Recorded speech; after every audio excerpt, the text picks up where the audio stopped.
vahoaka malagasy tsy vaky vola. Ny voalohanteny dia mampiseho fiaraha-miory amin'ireo fianakaviana namoy ny akaiky azy noho izao zava-misy izao.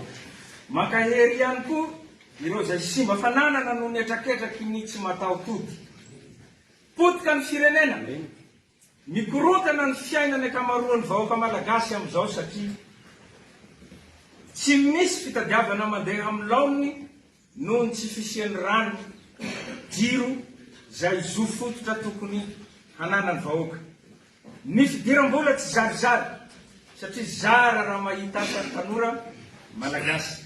Ny kolikoly sy ny fanodinana ny arem-pirenena nefa mitombo ary miseho amin'ny fomba isan-karazana. Ary herinandro teo zay dia maro ny gasy maty voatifitra, ao ny naratra, ao ny very sy potika fananana noho ny fandrobana nataon'ireo tsy mataho-tody. Eo fovoan'izany rehetra izany dia manenjika, managadra, mandratra ary misy mihitsy aza mitifitra no ataontsika mpitandro ny filaminana. Mivangongo eto Antananarivo ireo miaramilantsika, tsy haninona fa hiaro trangan'olona fa tsy hiaro ny vahoaka. Hany ka tsy hitatsika, oditsika tsy hita ny asan-dahalo any amin'ny faritra. Matimaty amin'izany ny rahalahintsika na zandary na miaramila amin'ny asan-dahalo. Mivory eto daholo nefa ny zandary sy ny miaramila. Ny mampalahelo nefa dia tsy miraharaha ny momba antsika miaramila ireo lehibe fa variana miaro ny sezany. Firy moa zao ny miaramila gadra simba kariera noho izany.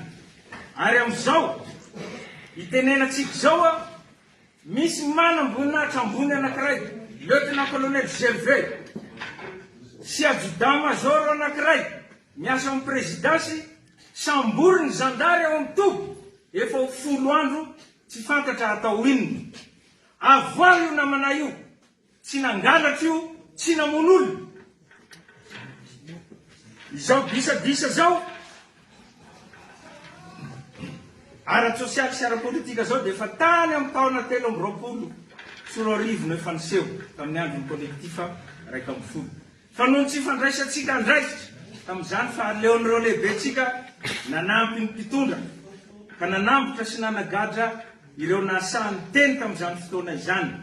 Koa zagaga fa izao hitatsika zao ny vokany. Ny fandrafy ny samy malagasy, potika ny firenena, miamafy ny tsy fandriam-pahalemana, mitombo nisan'ny tsy anasa hanika lasa firenena nisan'ny mahantra eran-tany Madagasikara.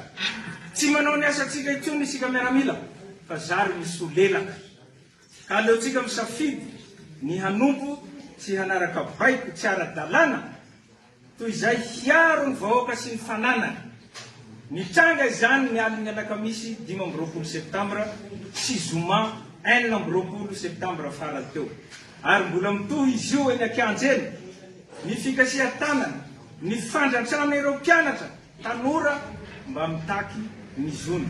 Tadidio fa isika miaramila, zandary ary polisy dia nivoaka avy eny amin'ny fiarahamonina ary mbola hiverina eny amin'ny fiarahamonina. Eny ny fianakaviantsika, eny ny zanatsika no mianatra ka fotoana izao hijorona handray andraikitra mba hanavotana ny firenena. Mivondrona isika miaramila, zandary ary polisy miraisa saina ary aza manaiky vidim-bola ka hitifitra ny namanao, rahalahinao, ny anabavinao, zana-bahoaka isika kaoka hiverina eny amin'ny vahoaka. Ka ireto no antsoavo avy aminay no antsika rehetra. Ho antsika miaramila, manaiky fa tokony handray andraikitra isika dia tonga avy aty amin'ny kapisaty zao de zao. Anatevin-daharana anay efa maro ato. Na ianareo zokinay zany, ianareo piray andiana, ianareo zandrisana, ireo manamboninahitra lefitra sy vata miaramila. Toy izany koa ianareo zandary sy polisy, izay afaka manao fanambarana, manotrona izao ataonay izao, dia manaova fanambarana hampisehoana fa pirahalahy mianala isika ka tsy zarazaray ny vola. Raiso ny vola fa adala tompo. Moa volantsika ihany iny no anajany antsika io e, fa aza miala amin'ny be sy ny maro. Wanareo miaramila ao amin'ny lapany avoloa tena Ambohitsirotry. Miala ao ianareo. Mamonjia ny kanareo tsirairay avy. Mbola ho hita eo ny tohiny rehefa avy eo. Ho anareo zay ny vato, ento reo namanareo. Sakano zay fiaramanidina mikasa hiala ao, na iza izy, na iza. Ho anareo any amin'ny kan rehetra any, ka tsy hamonjy anay aty, na zandary io, na polisy, mijoroa, fa aza manaiky ampiasain'ireo lehibe reo, ifampitifitra amin'ny namanareo, rahalainareo. Akatony vavahady, dia miandrasa toromarika avy aminay, ary aza mandray avy amin'ireo lehibe tsika reo intsony, zay lehibe manome baiko, ifampitifiratsika frère d'armes, dia todio any aminy basy.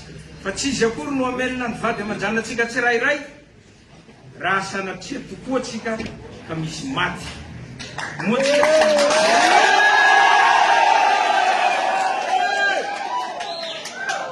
Moa tsika tsy nanao sonia, tsy nanao jeu d'honneur, ka ifampitifitra sy hamono vahoaka malagasy nanaovantsika sonia nidirana tato amin'ny miaramila, zandary sy polisy.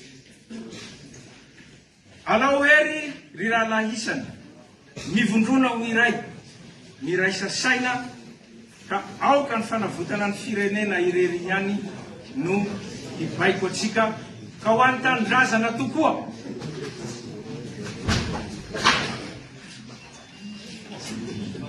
Vita. Makasitraka.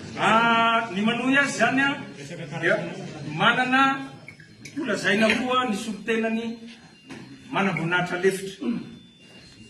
Fanambarana avy amintsika manamboninahitra lefitra ny folany malagasy. Manoloana ny olana lalovan'ny firenena zao, dia tsy hainy avokoa zao fama manamboninahitra lefitra ny angina manoloana ny olana izao. Tamin'ny taona 2009 dia kozo fama nametraka ny fitondrana. Moravany zany rehefa nilamina ny fitondrana, ankehitriny kosa dia ijoro sy andray andraikitra izahay ary vonona ny miaro ny vahoaka ary mangataka ireto izahay. Famerenana ny asan'ny tafika malagasy, famerenana ny fijoron'ny Kozofam, fanatanterahana ny assise militaire 2009, fanafoanana ny akmil, fampitaovana sy fanatsarana ny ara-materialy, aiza lefa mpanantenana ny poketra